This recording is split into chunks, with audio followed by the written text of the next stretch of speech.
හමු වෙන හැම තැන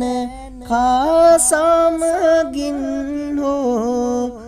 කාගේ හෝ කේලම් කීම මවමින් ගොතමින් රස කර කිය කිය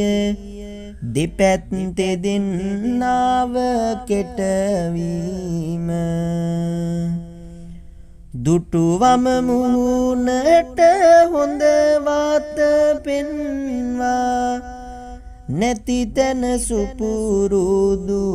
ගැරහීම කරන්න කලියෙන් හිතන්න ආපහු සැරයක් එහි පව් පලදීම